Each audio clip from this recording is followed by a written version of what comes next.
নমস্কার।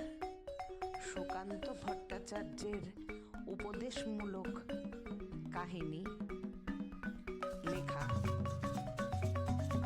ষাঁড়, গাধা আর ছাগলের গল্প। নিজের কাজের মীমাংসা করতে অন্যের কাছে কখনো যেতে নেই। কেন যেতে নেই সেই সম্পর্কেই আমি একটা গল্প বলছি। গল্পটির নাম হলো ষাঁড়, গাধা, ছাগলের কথা। একটা লোকের একটা ষাঁড়, একটা গাধা আর একটা ছাগল ছিল।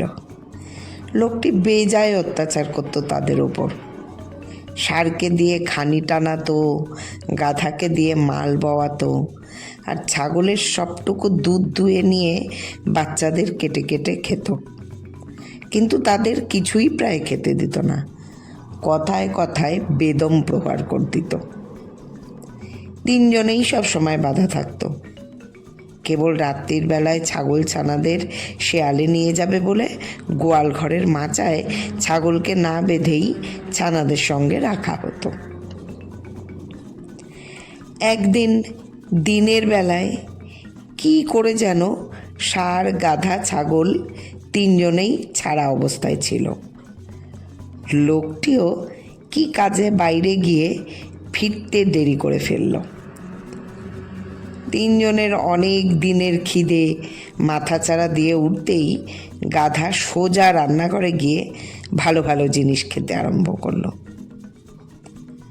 ষাঁড়টা কিছুক্ষণের মধ্যেই সাফ করে ফেললো লোকটির চমৎকার তরকারির বাগানটা।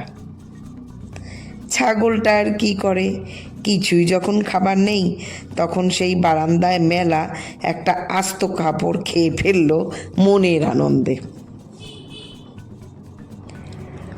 লোকটি ফিরে এসে কাণ্ড দেখে তাজ্জব বনে গেল।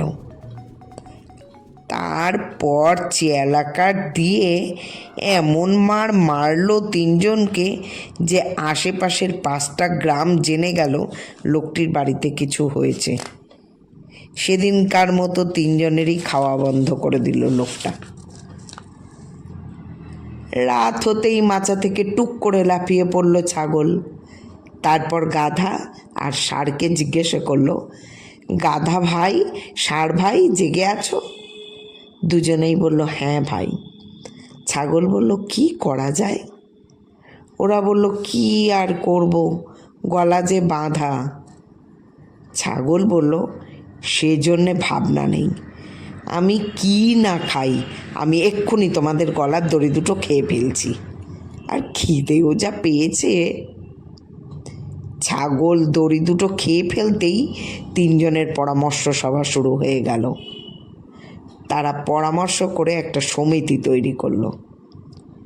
ঠিক হলো, আবার যদি এই রকম হয় তাহলে তিনজনেই একসঙ্গে লোকটিকে আক্রমণ করবে। ষাঁড় আর গাধা দুজনে একমত হয়ে ছাগলকে সমিতির সম্পাদক করলো। কিন্তু গোল বাঁধল সভাপতি হওয়া নিয়ে।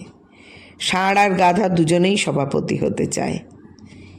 বেজায় ঝগড়া শুরু হয়ে গেল। শেষকালে তারা কে বেশি যোগ্য ঠিক করার জন্য সালিশি মানতে মোড়লের বাড়ি গেল। ছাগলকে রেখে গেল লোকটির ওপর নজর রাখতে। মোড়ল ছিল লোকটির বন্ধু। গাধাটা চেঁচামেচি করে ঘুম ভাঙাতেই বাইরে বেরিয়ে মোড়ল চিনল এই দুটো তার বন্ধুর ষাঁড় আর গাধা। সে সব কথা শুনে বলল, বেশ, তোমরা এখন আমার বাইরের ঘরে খাও আর বিশ্রাম করো, পরে তোমাদের বলছি কে যোগ্য বেশি। বলে সে তার গোয়াল ঘর দেখিয়ে দিল। দুজনেরই খুব খিদে। তারা গোয়াল ঘরে ঢুকতেই মোড়ল গোয়ালের শিকল তুলে দিয়ে বলল, মানুষের বিরুদ্ধে সমিতি গড়ার মজাটা কি কাল সকালে তোমাদের মনিবের হাতে টের পাবে। এদিকে অনেক রাত হয়ে যেতেই ছাগল বুঝলো ওরা বিপদে পড়েছে, তাই আসতে দেরি হচ্ছে। সে তার ছানাদের নিয়ে প্রাণের ভয়ে ধীরে ধীরে লোকটির বাড়ি ছেড়ে চলে গেল বনের দিকে। সকাল হতেই খোঁজ খোঁজ পড়ে গেল চারিদিকে। লোকটি এক সময় খবর পেল ষাঁড় আর গাধা আছে তার মোড়ল বন্ধুর বাড়ি। অমনি দড়ি আর লাঠি নিয়ে ছুটল সে মোড়লের কাছে জানোয়ার আনতে। মানুষকে কখনো বিশ্বাস করতে নেই, এই কথা ভাবতে ভাবতে খালি পেটে ষাঁড় আর গাধা পালাবার মতলব আঁটছিল। এমন সময় সেখানে লোকটি হাজির হলো। তারপরে লোকটির হাতে প্রচণ্ড মার খেতে খেতে ফিরে এসে গাধার ষাঁড় আবার মাল বইতে আর ঘানি টানতে শুরু করলো আগের মতোই। কেবল ছাগলটাই আর ফিরে এলো না, কারণ অনেক মহাপুরুষের মতো ছাগলটারও একটু দাড়ি ছিল।